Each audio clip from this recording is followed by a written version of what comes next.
आशुतोष पांडे जी हैं लखनऊ से। नियमित रूप से देखते हैं तो बहुत धन्यवाद आशुतोष जी। बने रहिए हम लोगों के साथ और सुझाव भी दीजिए। अगर आपको लगता है कहीं कुछ अच्छा, कहीं कुछ खराब, अच्छा हो रहा है तो बताइए। उससे थोड़ा प्रोत्साहन मिलता है और समझ में भी आता है कि क्या बात अच्छी लग रही। कहीं पे कुछ खटकता है वो भी बताइए, उसमें भी सुधार। हमेशा ये प्रक्रिया तो चलती रहती है। जो अच्छा लगता है उसको आदमी आगे और बढ़ाना चाहता है, जहाँ पर कुछ ठीक ना लगे उसको सुधारना चाहता है। अब अगली बात की एसजेएस एंटरप्राइज के बारे में इनका सवाल है।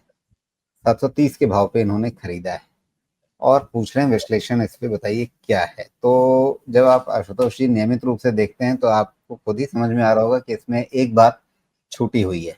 आपने खरीदा हुआ है वो ठीक है, लेकिन आपका टाइम फ्रेम क्या है वो आपने नहीं बताया, वो आपको बताना चाहिए था। खैर, तो अब बताइए, एसजेएस एंटरप्राइजेज में अगर ये शॉर्ट टर्म व्यू लेके चल रहे हैं या थोड़ा एक पोर्टफोलियो में रखने के लिहाज से लंबे समय के हिसाब से देख रहे हैं, दोनों तरीके से बता दीजिए फिर। हाँ देखिए, ये मेनली यही देख रहा है कि ऑटो इंडस्ट्री को सर्व करते हैं और ये जाना चाहिए आपका ऑटो एंसिलरी में। ओके, तो उसमें तो इनका सेक्टर पोजीशनिंग तो अच्छा हो गया ना, बिकॉज ये भी तो कंजम्पशन ओरिएंटेड ही हो गया। But here is the problem, valuation. I think वो थोड़ा सा अनफेवरेबल है, बिकॉज ऑलरेडी ये अच्छा 35 टाइम्स पे अगर चल रहा है ये, 1 टाइम्स ठीक है, और सेल्स का ग्रोथ है 11-12%। तो देखिए इसमें प्रॉब्लम क्या हो सकती है, मेरा अंदाजा ये है कि इसका, आई थिंक इसको एनालाइज किया था मैंने, कि इसका रेट ऑफ ग्रोथ डिसेलरेट कर रहा है। तो जब इनको 35-40-50 टाइम आप देते थे उस समय ये ग्रो करते थे आपको 50-60 टाइम पे, बट ऑफ कोर्स ये 100 करोड़ क्वार्टरली ग्रोथ की जगह अब 200 हो गया, तो बेस डबल हो गया है। ईयरली देखा जाए तो करीब करीब ये बिजनेस इनका 70-80% सेल्स बढ़ चुका है। पिछले 3 साल में तो इनफैक्ट ऑलमोस्ट डबल हो चुका है। तो बेस तो फिर भी बढ़ रहा है। तो उस केस में मुझे लगता है कि अगर ये 11-12% का सेल्स ग्रोथ क्वार्टरली लेके आते हैं तो ये वैल्यूएशन थोड़ा एक्सपेंसिव मुझे लगता है माना जाएगा। ईयरली डेटा पे इस पे ज्यादा अच्छा रहेगा समझना। अगर ईयरली ये 15 से 20% का सेल्स ग्रोथ मेंटेन कर पाता है तो भी 35 टाइम्स मुझे महंगा लगता है। उतना 19% आरओई जनरेट कर रहा है। मुझे लगता है कि एक ही प्रॉब्लम है इसमें, वैल्यूएशन का। बाकी इंडस्ट्री पोजीशनिंग अच्छी है, वैल्यूएशन इज की रिस्क इन दिस, तो उसके लिए बी केयरफुल।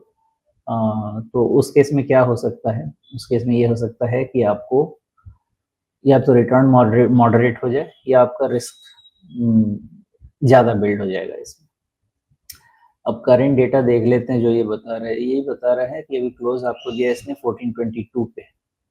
आई थिंक 10% यानी क्लोजर टू 1300-1275, इससे ज़्यादा इसका डाउनसाइड नहीं बनता है जो अभी का पैटर्न दिख रहा है। और अभी तो चूंकि ये भाग रहा है ना, तो धीरे धीरे ओवरबॉट भी हो जाएगा। तो मेरा अंदाजा ऐसा है कि स्लोली इन बिटवीन 1275-1300 ये बेस बनना चाहिए इसका, और उस बेस को लेके आगे बढ़िए। अगर वैल्यूएशन फेवरेबल नहीं है तो क्या करना चाहिए पता है मुझे, ऐसा लगता है कि ये जो लो है ना पैटर्न का, विच इज 1285, इसका सहारा लीजिए और फिर इसको ट्रेल करते करते आगे जाते रहिए। जिस दिन ये छूट जाएगा या फिर नया बेस, हायर बेस बनेगा, उसका सहारा लेते जाइए और इसको ऊपर अप ट्रेड करते जा सकते हैं।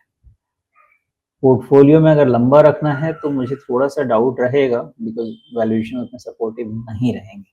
बाकी कुछ न्यूज वगैरह आया हो तो नहीं पता, क्योंकि आज का कैंडल लंबा कैंडल जी, अब अगर इसके बारे में पहले कभी चर्चा हुई होगी, मुझे ठीक से याद नहीं है, तो मैंने एक चीज़ ज़रूर आपसे समझनी चाहिए होगी कि ये प्रमोटर होल्डिंग जो 3 साल पहले इनकी 50%, 51% से ज़्यादा होती थी 2 साल पहले तक, वो अब घट के 22% से नीचे क्यों आ गई है। हालांकि इस बीच में एफआईआई होल्डिंग काफ़ी बढ़ी है, डीआईआई की होल्डिंग काफ़ी बढ़ी है, पब्लिक होल्डिंग इसमें अच्छी खासी 1/3 के आसपास है।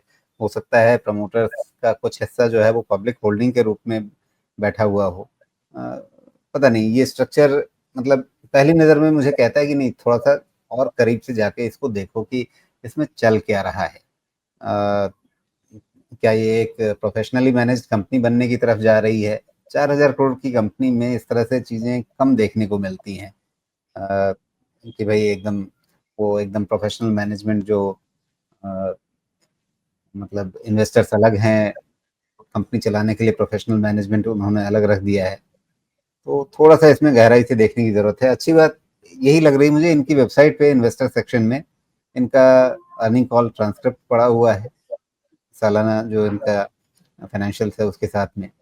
तो अगर आपको लंबे समय के लिए इसमें कोई दिलचस्पी है, तो आपको थोड़ा तसल्ली से उस कॉल ट्रांसक्रिप्ट को सुनना चाहिए, पढ़ना चाहिए। अगर ट्रांसक्रिप्ट है तो पढ़ना चाहिए, अगर कॉल रिकॉर्डिंग है तो सुनना चाहिए। उसके हिसाब से थोड़ा-सा कहीं ज़्यादा गहराई से इसको देखने की ज़रूरत होगी।